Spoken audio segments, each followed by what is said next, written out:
Hola, cordial saludo. Mi nombre es Santiago Ocampo, soy estudiante de Filosofía de la Pontificia Universidad Javeriana y miembro del Semillero de Hermenéutica y Padres de la Iglesia de la Facultad de Teología de la misma universidad.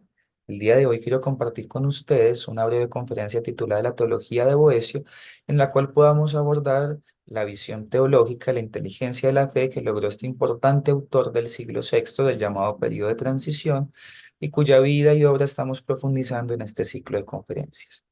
Así las cosas, es importante recordar que Boecio es un autor que escribió tratados de distintas materias: lógica, aritmética, música, filosofía, teología, aunque es conocido principalmente por su obra La Consolación de la Filosofía, escrita durante los últimos meses de su vida, mientras se encontraba encarcelado a la espera de la condena a muerte que había proferido contra él el rey Teodorico ante las falsas acusaciones que había recibido de traición.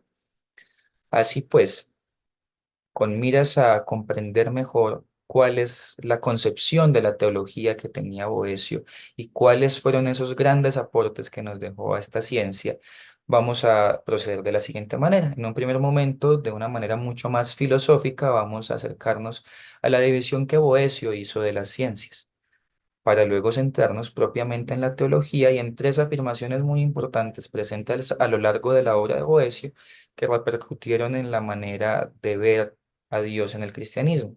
Dios es uno, Dios es el bien y Dios es el ser. Si bien estas tres frases están presentes en otros autores anteriores, queremos mostrar la manera en la que Boecio utilizó la razón, la argumentación, la lógica para acercarse a estas tres grandes afirmaciones y la manera en la que esto aportó al desarrollo posterior. Finalmente, a manera de conclusión, compartiremos una breve oración tomada de la Consolación de la Filosofía. Así pues, entremos en materia, recordando que las fuentes que vamos a trabajar en el transcurso de esta breve conferencia son la Consolación de la Filosofía, de la que ya se ha hablado antes, y principalmente los tratados teológicos. Boecio escribió 5 de ellos, realmente cortos, pero no de fácil lectura. Trataremos de explicarlo lo mejor posible. Son el Tratado de Trinitate, donde Boecio aborda la pregunta de cómo la Trinidad es una y no tres dioses; el Utrum Pateret Filius, donde Boecio aborda la cuestión de si el Padre, el Hijo y el Espíritu Santo se predican sustancialmente de Dios; el Debdomadibus, título corto de una obra profundamente filosófica, muy metafísica y bastante oscura, que aborda el problema de cómo las sustancias son buenas sin ser ellas mismas bienes sustanciales.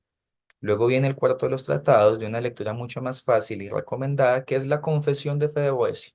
Boecio en el De Fide Católica nos cuenta en qué cree y la manera como lo enseña. Y finalmente el Contrautique de Nestorium, un tratado de una naturaleza un poco más polémica, en la que Boecio rebate los argumentos de las herejías monofisista de Eutiques y Difisita de Nestorio para demostrar por qué Cristo es una sola persona con dos naturalezas distintas. Así pues, comencemos ahora con el primer punto de nuestra conferencia, la división boeciana de las ciencias. En la Consolación de la Filosofía, Boecio presenta una imagen: la filosofía como una reina con cetro, con libros en las manos, un poco como la podemos ver en esta representación francesa del siglo XV, y vestida con las letras griegas teta y pi. Estas letras son con las que comienzan las palabras theoreia y praxis, es decir, la filosofía como madre de las ciencias es al mismo tiempo una teoría y una práctica.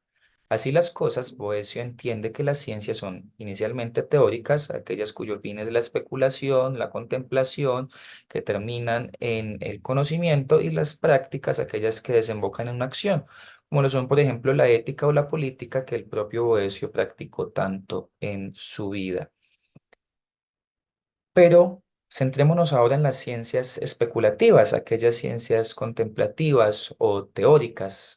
Y Boecio hace una división de ellas en el primero de sus opúsculos, el primero de sus tratados teológicos de Trinitate, donde, siguiendo a su gran maestro Aristóteles, va a considerar la existencia de tres ciencias especulativas, la primera de las cuales es la natural. Esta trata del movimiento, no es abstracta, considera las formas de los cuerpos con la materia. Recordemos que en la filosofía antigua es muy importante distinguir entre la forma, aquello que hace a las cosas ser, y la materia, aquello de lo que las cosas están hechas. Así pues, la ciencia natural estudia estas dos cosas unidas. Un ejemplo es el estudio de la Tierra cuando tiende hacia abajo y el fuego hacia arriba, ya que en estos casos la forma y la materia tienen movimiento. Es decir, la ciencia natural, la física, por llamarla de alguna manera, es aquel estudio de la naturaleza, de las formas que están en ellas unidas también a sus cuerpos.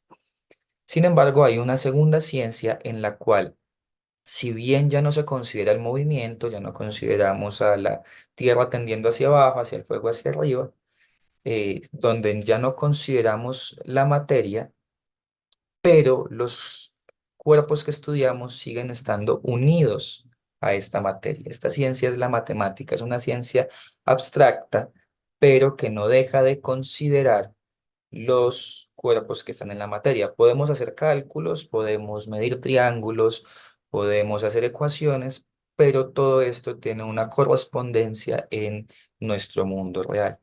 Esta ciencia, un poco más intermedia, abstracta, pero sin movimiento, es la antesala a la tercera ciencia, que es la que nos ocupa el día de hoy, la ciencia teológica. Esta ciencia, a diferencia de las anteriores, considera lo abstracto y separable. ¿Por qué? Porque Dios, que es su objeto, no tiene materia ni movimiento y precisamente por eso siempre es inmutable, es eterno. Y a partir de esto podemos ya entrar en materia y abordar la teología tal y como la entiende Boecio. Boecio hace de la teología un ejercicio fundamentalmente racional, él es ante todo un lógico, gran estudioso de Platón, gran estudioso de Aristóteles, y utiliza los silogismos, utiliza la deducción, utiliza las razones, la argumentación para hacer más inteligible la fe.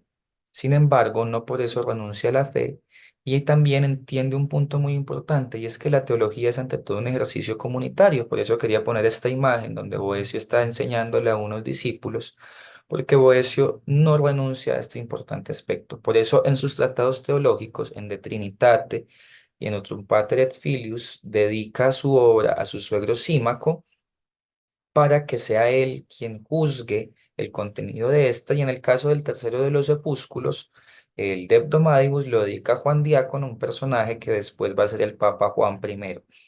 Así pues, leamos este pequeño fragmento del segundo tratado, Utrum Pater et Filius, en el cual Boecio se dirige a su suegro Símaco y le dice: te pido que me informes si todo esto es conforme a la verdad y a la fe. Si por casualidad opinas de manera distinta de lo que expreso, examina con atención lo escrito y, si es posible, concilia la fe y la razón.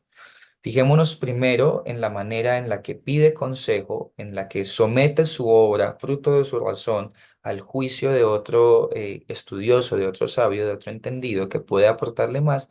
Y fijémonos también en el final, concilia la fe y la razón.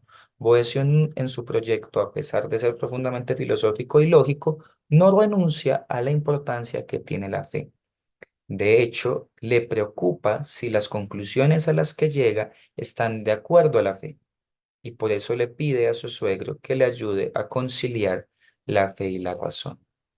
Este no es el único punto relevante de la manera en la que Boecio se aproxima a la teología.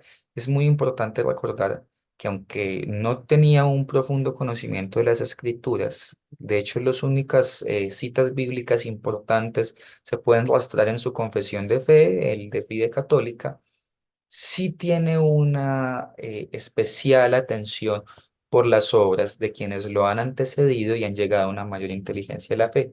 Es por este motivo que en el primero de sus tratados, en De Trinitate, nuevamente dice a su suegro Símaco que analice si las semillas de las razones provenientes de los escritos de San Agustín han dado en mí algún fruto.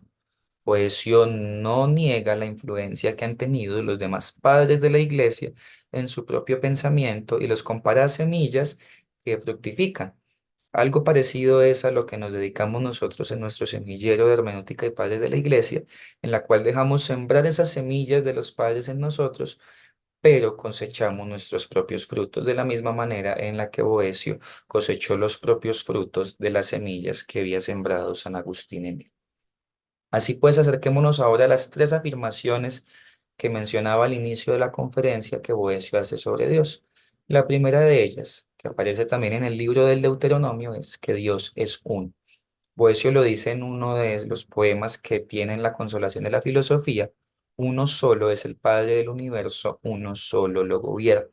Sin embargo, recordaremos que la afirmación de la unidad de Dios, aunque bastante lógica a nivel filosófico, tiene un pequeño inconveniente en el cristianismo, por llamarlo de alguna manera, y es que en el Nuevo Testamento encontramos diversas fórmulas trinitarias.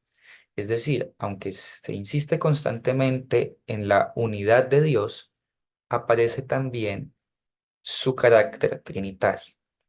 Boecio se preocupa por esto y quiere argumentar, pero no haciendo una colección de citas bíblicas, como diciendo en esta parte de la carta de San Pablo encontramos esta fórmula trinitaria o en este pasaje del Evangelio de Mateo, sino a través de la razón, una tarea mucho más difícil dado que la Trinidad es una cuestión de fe. No obstante, acerquémonos por un momento aparte de la argumentación trinitaria de Boecio, donde sigue defendiendo la unidad de Dios a la par que salvaguardando su Trinidad.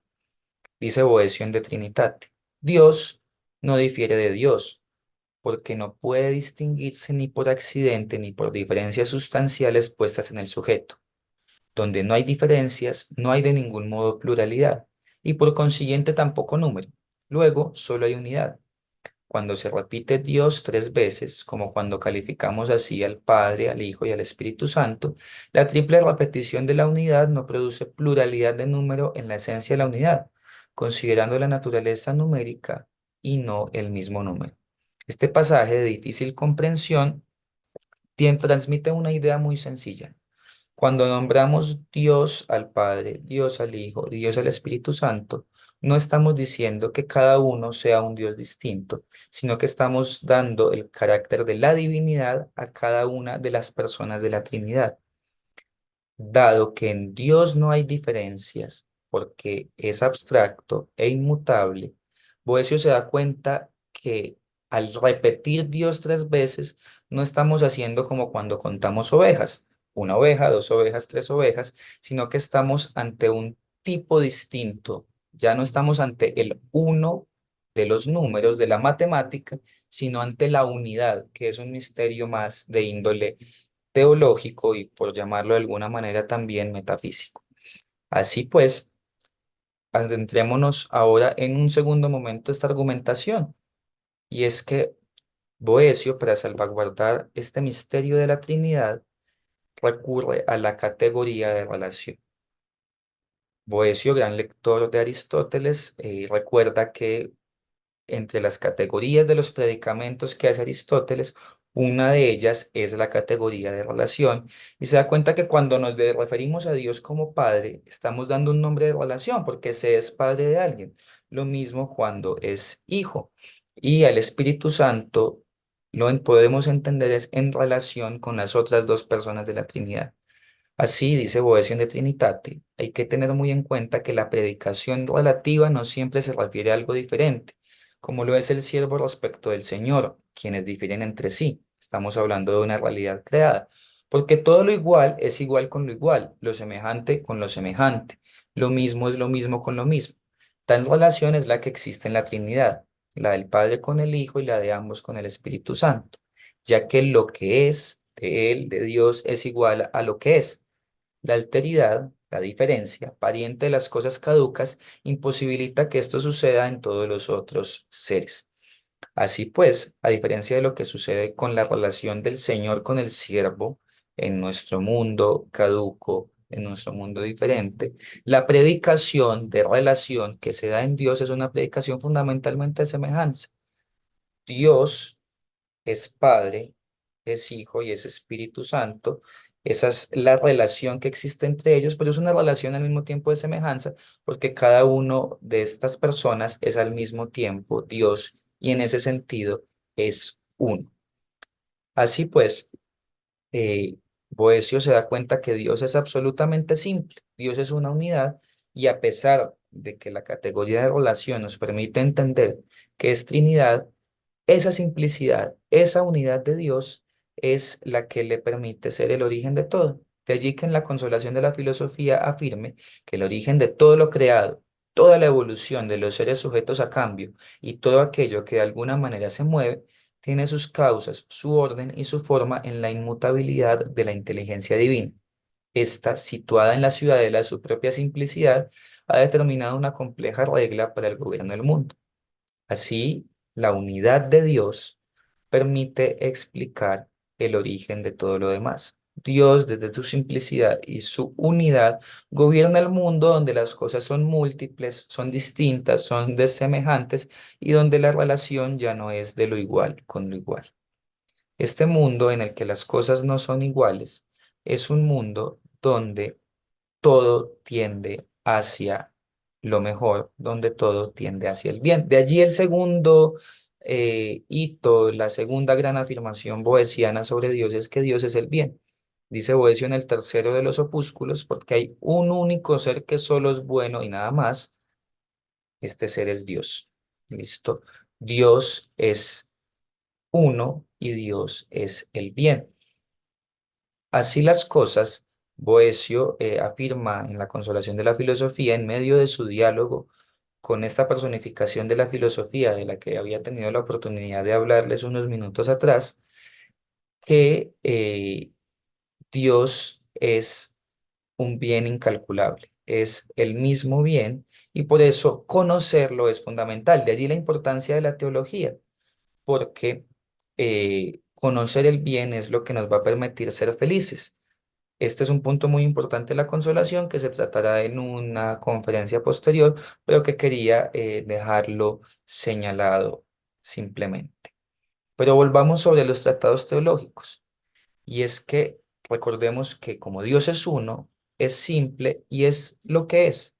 ¿Y qué es Dios? Dios es bien, Dios es bueno, pero las cosas que Él ha creado no son simples. Nosotros, a diferencia de Dios, estamos compuestos, recordemos esos elementos que vimos a la hora de analizar las ciencias, y es que las cosas tenemos, las demás cosas, de las criaturas, estamos compuestas de materia y de forma. No somos absolutamente simples como lo es Dios, que es bien y unidad simplemente. Entonces, Boecio afirma en el Debdomadibus lo siguiente: las cosas no son simples y ni siquiera podrían ser si el que únicamente es bueno no hubiese querido que fuese. Entonces, por derivar el ser de ellas de la voluntad de lo bueno, se dice que son buenas. Es decir, las cosas que hay en el mundo son buenas porque las hizo alguien que es bueno. Recordemos aquí el inicio del libro del Génesis, cuando en el relato de la creación, luego de cada día de la creación, Dios ve lo que ha hecho y ve que es bueno. Así pues, a la hora de analizar la bondad de las cosas, Boecio se da cuenta que como proceden del bien, las cosas quieren retornar a aquello que los ha hecho bueno. Hay un precioso poema en La Consolación donde se compara esto a una rama que por más que la bajemos, cuando la soltemos, volverá a su lugar natural porque es a lo que tiende. De la misma manera, todas las cosas creadas al provenir de Dios quieren volver a Él. Y ese retorno de las cosas a Dios se da a través de un medio muy especial. Ese medio es el amor. Boecio proclama al final del segundo libro de la Consolación: qué feliz sería el género humano si el amor que gobierna los cielos gobernara también los corazones. Hay toda una centralidad del amor en la teología boeciana y esa centralidad la quería explicar en el siguiente pasaje del libro cuarto de la Consolación. Es un metro muy bello donde Boecio afirma lo siguiente: pues si no obligase a los astros a retomar sus órbitas, restableciendo las trayectorias correctas, todo aquello que ahora obedece a un orden estable, separado de su fuente, se desintegraría. Esto es el amor, común a cuanto existe. Aspiran a ser regulados por su fin, el bien, porque no podrían subsistir de otro modo, si dirigiendo su amor al punto de partida, no volviesen a la causa que les ha dado el ser. Todas las cosas que hay sobre el mundo desean volver a Dios. Y este es el amor, el deseo que tienen las cosas por retornar a aquel bien que les ha dado origen. Pero es de importante recalcar que cuando escuchamos la palabra bien, casi siempre pensamos en un aspecto más ético, y esto Boecio no lo pierde de vista, sobre todo por la cuestión del hombre. Al ejemplo de la rama que tenía Boecio en la Consolación, no se podría sumar el hombre. ¿Por qué? Porque el hombre tiene libertad y puede tender tanto al bien como tiende al mal. Así Boecio, en el cuarto de sus tratados de Fide Católica, va a explicar un poco esta cuestión al hacer su interpretación sobre la creación del hombre.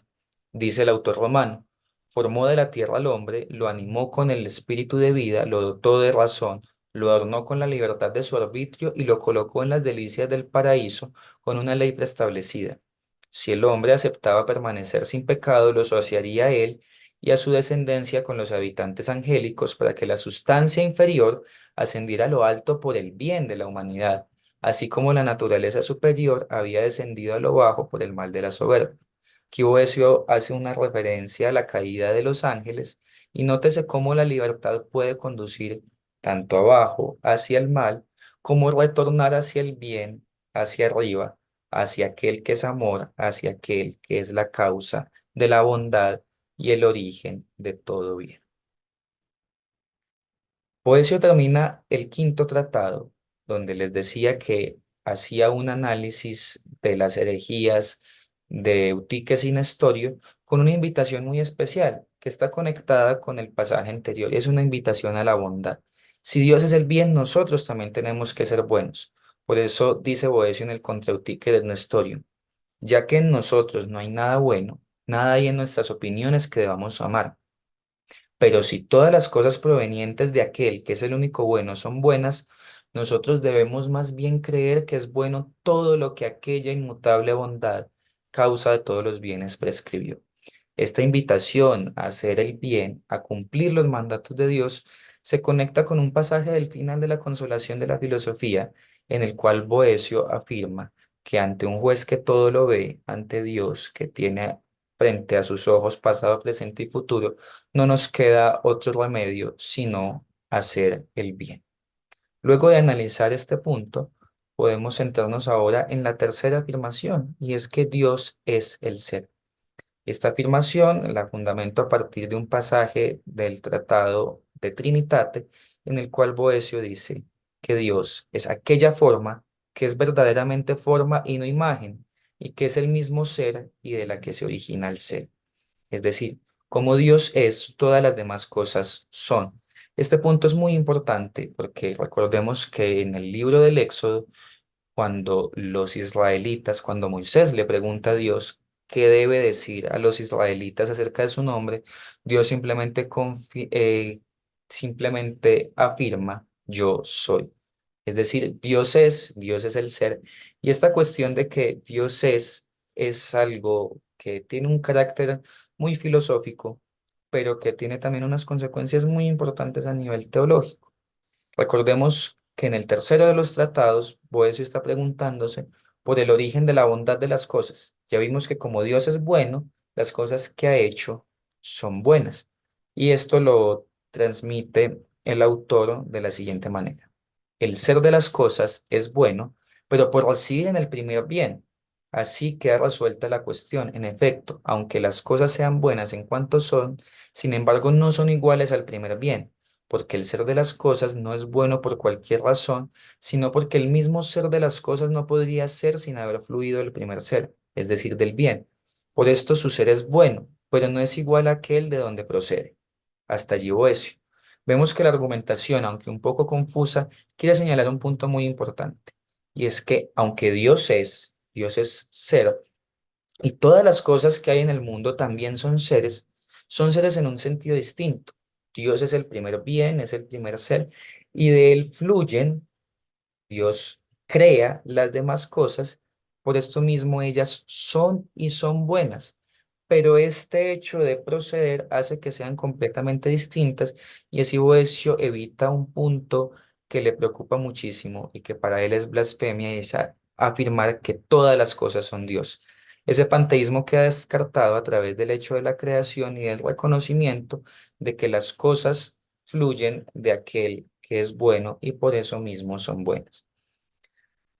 Este carácter creador de Dios lo hace también un sostén de todas las cosas. Hemos visto cómo Dios es uno y en cuanto uno es origen de todas las demás cosas que son múltiples, hemos visto cómo Dios es bien y por eso todas las cosas desean volver a Él. Dios es fin, tenemos que Dios es principio, que Dios es fin, pero al analizar el ser de Dios me gusta pensar en Él como camino, porque al ser el ser de las demás cosas, como veíamos en la frase inicial de este apartado, Dios la sostiene, y esto lo afirma muy bellamente Boecio en el quinto de sus tratados, el Controticere Nestorium, cuando dice lo siguiente, abro comillas, se podría hablar de la sustancia de Dios no porque Él fuera un sustrato a otras cosas como sujeto, sino porque así como Él está sobre todas las cosas, así también está debajo de ellas como principio, ya que les suministra a todas ellas el subsistir. Hasta allí Boecio.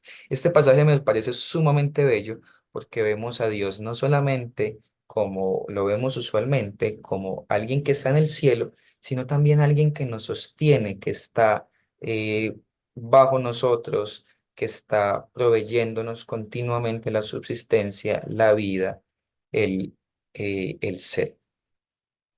Así pues, con estas breves consideraciones, creo haber presentado un panorama general de la manera en la que Boecio concibe la teología, hace su ejercicio teológico y estas tres grandes afirmaciones de que Dios es uno, Dios es el bien y Dios es el ser.